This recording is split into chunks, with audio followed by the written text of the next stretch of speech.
saya akan share berkenaan dengan tajuk buku Atomic Habits.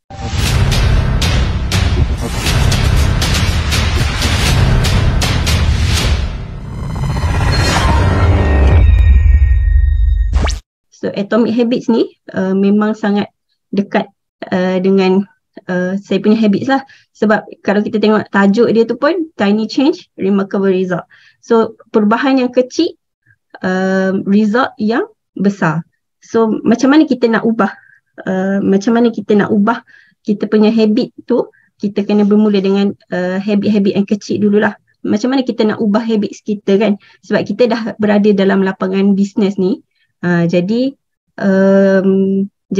kita kena ada satu habits lah, macam mana kita nak menggerakkan bisnes kita ni. So dalam buku ni dia merungkaikan lah semua step, cara. So kena bacalah buku ni, Atomic Habits ni, boleh dapatkan dekat PG Mall. Cara yang mudah dan proven untuk kita bina good habit dan kita nak break the bad habit lah.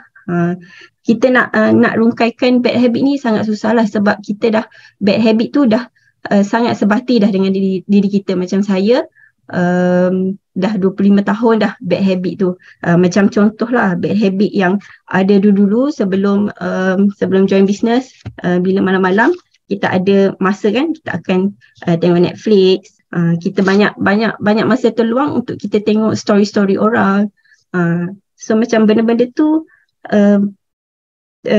adalah bad habit untuk kita putuskan, so that kita boleh gantikan dengan new habit kita. First thing untuk berubah, dalam buku ni dia ada 3 lah. Okay, first thing, kita kena change the environment. So macam mana kita nak change environment tu? Dalam buku ni bagi tahu contoh kan, macam tadi saya cakap, kita boleh contoh kita ada habit kita malam, kita akan layan movie ke apa. So kita boleh unsubscribe, contoh lah.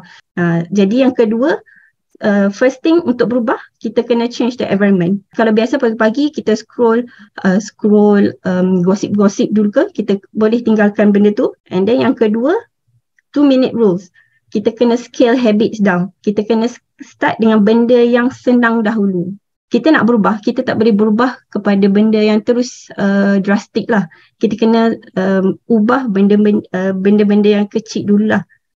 Macam contoh kan, kita nak belajar editing, and then editing tu kalau kita tengok sifu-sifu, contoh dekat TikTok kan, kita tengok video Tuan Haji, sangat gempak kan dia punya video. Tapi kita tak boleh jadikan video dia sebagai kalau kita yang baru bermula ni, kita tak boleh jadikan video dia sebagai benchmark lah. Kita buat dulu yang kecil-kecil. Kita record, kita cakap, and then kita cut, and then that's it.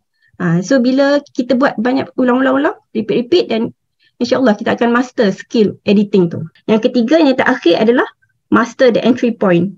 Maksudnya permulaan tu kena ada permulaan yang baik lah. Contoh instead of kita punya habit hari-hari, kalau macam saya cakap tadi, master the entry point tu, kalau contoh pagi-pagi kan, kita akan go through gosip-gosip ke, benda tu akan banyak merubah kita punya habits seharian. Itu adalah 3 perkara lah yang James Clear tu tekankan. Kalau kita nak ubah, kita kena ubah dulu 3 perkara tersebut.